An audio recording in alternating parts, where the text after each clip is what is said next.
Venezuela sufre una agresión que no tiene fronteras. Ahora, un viejo diferendo territorial entre Venezuela y Guyana es la nueva manera como se expresa esa ofensiva que tiene como centro de operaciones Washington. Biden busca arrancar un pedazo de la tierra de Bolívar. En este caso, la ofensiva se fundamenta en la presunta respetabilidad de la Corte Internacional de Justicia, utilizado por Estados Unidos como un mecanismo legitimador de su estrategia de dominio sobre los recursos de la región. Aquí, un nuevo capítulo del culebrón de Biden. Los detalles, a continuación.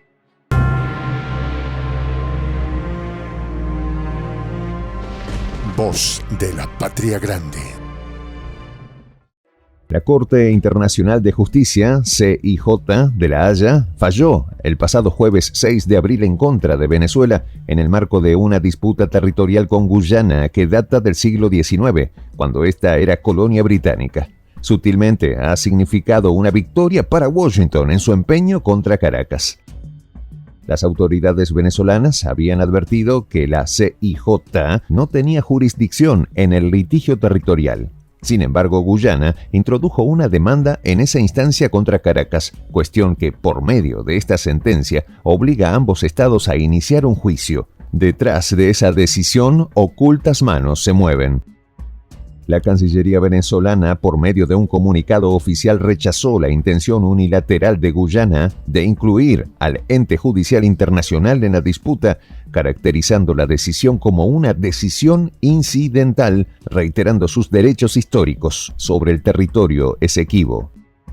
Por primera vez en su historia, la República Bolivariana de Venezuela asistió a la CIJ en defensa de su integridad territorial. Así indicó la Cancillería, afirmando que desde noviembre del año 2022 se han presentado pruebas irrefutables de los mecanismos fraudulentos de que se valió el Reino Unido en el siglo XIX para despojar a Caracas del territorio.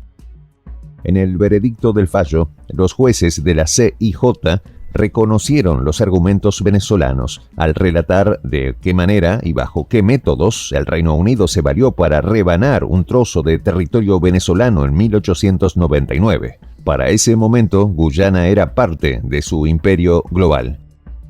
Finalmente, el comunicado del ente venezolano concluyó en que Caracas tiene como base para resolver el conflicto solamente el llamado Acuerdo de Ginebra de 1966, que pavimentó la hoja de ruta de solución de diferendo bajo la premisa de una solución bilateral.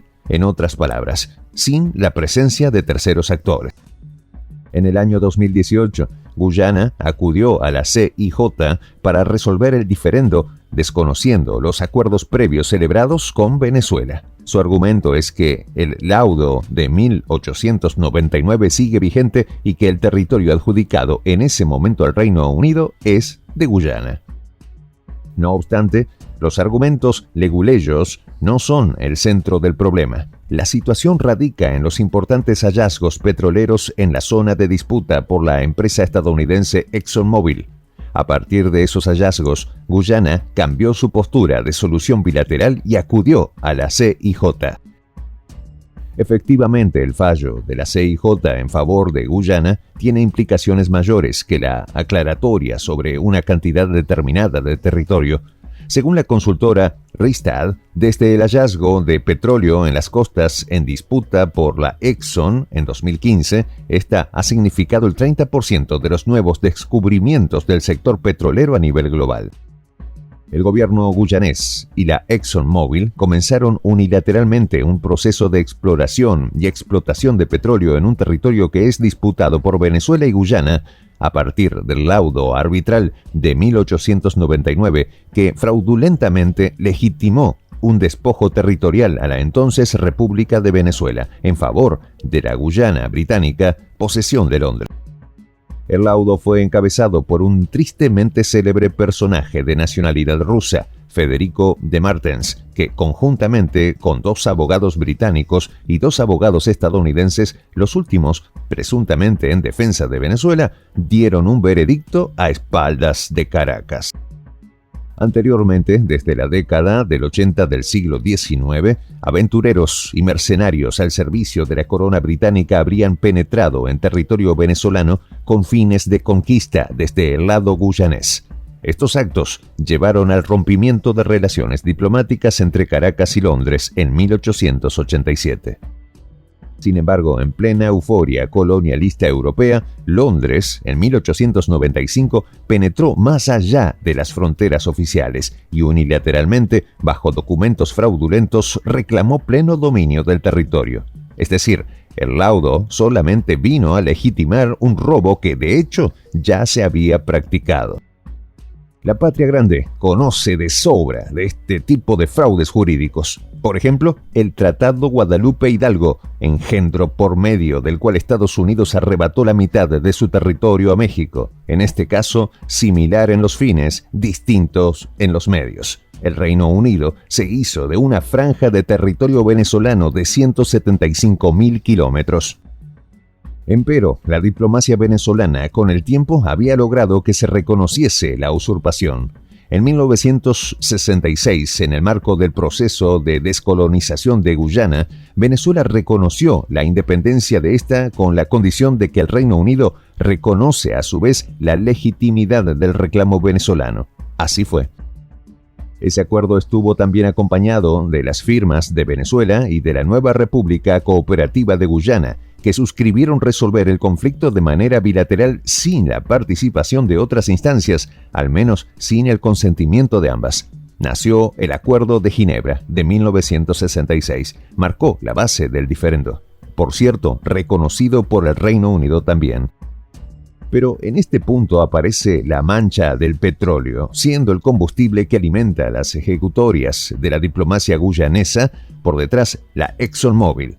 En el año 2015 fue iniciada unilateralmente la explotación del bloque Stabroek, que para 2022 arroja una producción cercana a los 700.000 barriles de petróleo, según datos de la OPEP. Tomando como referencia las proyecciones de la Exxon para el 2025, Guyana alcanzaría la producción de 1 millón de barriles diarios, pero no todo queda allí. En enero del año 2023, la compañía operadora GES informó del hallazgo de 11.000 millones de barriles estimados en bloque Fantut, todos estos bloques en territorio en litigio. Pero la penetración de Washington en Guyana es total. A partir del descubrimiento, el Fondo Monetario Internacional encabeza un proceso denominado modernización de las instituciones del país, con el fin de preparar la burocracia y las instituciones para este nuevo negocio. Según un comunicado del Ministerio de Defensa guyanés, publicado a fines de 2022, con los ingresos netos que obtiene el país por la explotación petrolera, se aspira a que el gasto militar ascienda a un 1% del PIB para 2025, con el fin presunto de defender el territorio ante una posible agresión de sus vecinos. Estados Unidos es un firme aliado en ese sentido, remató el documento.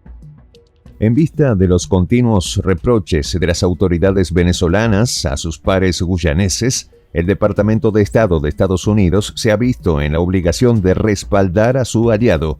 El pasado 1 de marzo, en un comunicado, Washington aupó al gobierno venezolano a respetar la soberanía de sus vecinos y el derecho internacional. Las autoridades venezolanas, con miras a evitar un conflicto de mayor envergadura, han sido tenues en su lenguaje, aunque siempre reiterando su pleno derecho al territorio, como lo ratificó la vicepresidente de Venezuela, Delcy Rodríguez, que agregó que a Venezuela la asiste el derecho. Pero es preciso tener en consideración que los imperios solo usan el derecho y las leyes en la medida de su conveniencia, en este caso la CIJ. Si falla la ley, emplea la fuerza. Por supuesto, la docilidad de las autoridades guyanesas son el complemento perfecto de un culebrón que huele a petróleo por todos lados.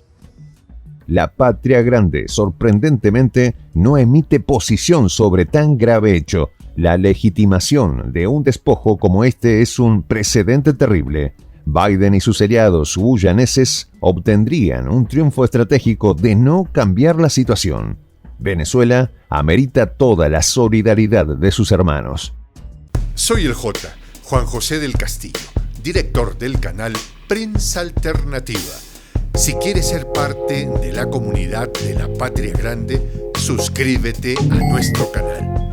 Si es que quieres que te lleguen las notificaciones cada vez que subimos un video, activa la campanita. Si quieres apoyar a nuestro canal económicamente, puedes hacerlo a través de PayPal. El enlace está en la descripción del video.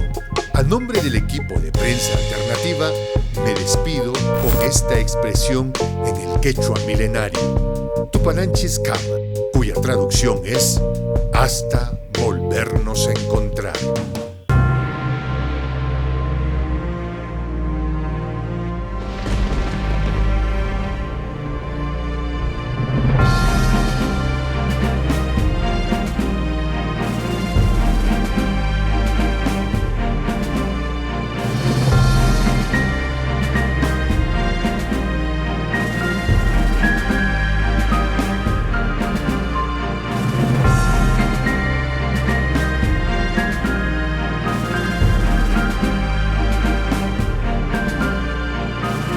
Voz de la Patria Grande.